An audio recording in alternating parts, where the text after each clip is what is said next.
Hindi na itago ni Mark Williams ang kanyang saya matapos siyang mapunta sa Lakers na papos kagad ng purple and gold na heart sa kanyang ex-account. Pero bago yan, mga Lakers fans nalungkot sa pagkawala ni Dalton Knecht sa Lakers. Maraming Lakers fans ang natuwa dahil meron ng reliable big man ng Lakers sa katauhan ng batang sentro na si Mark Williams.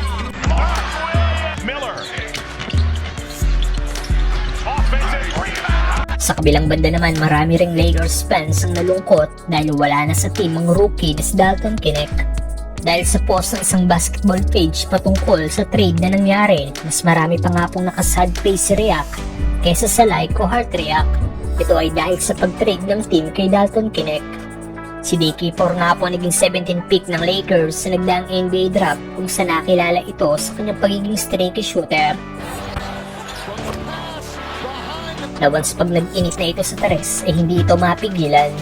Gaya na lang na naging 37-point output niya last year kontra sa Utah Jazz kung saan sa 12 3-point shots attempt ni Knecht siyang dito ang kanyang naipasok. Wide open.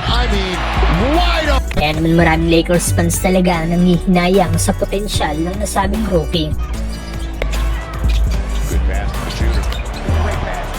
May pan pa rin na umaasa na balang araw babalik pa rin sa Lakers si DK at magiging all-star daw ito sa Charlotte Hornets.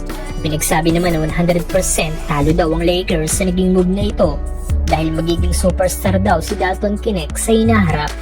Kung karamihan sa mga Lakers fans ay nalulungkot sa pagkawala ni DK, siya naman ang saya ng bagong center ng Lakers na si Mark Williams dahil after matrade sa Lake Show, napapos nga po sa kanyang ex-account si Williams na may caption na purple and gold na heart emoji.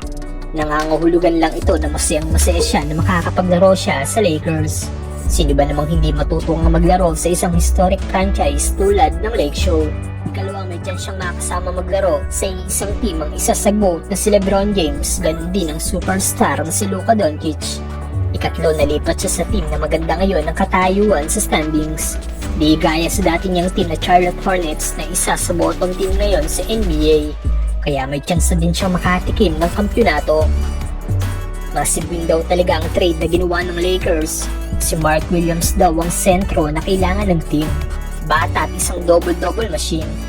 Off the screen, drives down the lane, leads it inside, and Smith, no, Williams tapped it, battling with more. That's when Giddey was playing it off. Itong ilan sa mga naging solid game ni Williams noong January. Ano masasabi niya sa trade na ginawa ng Lakers, mga brother?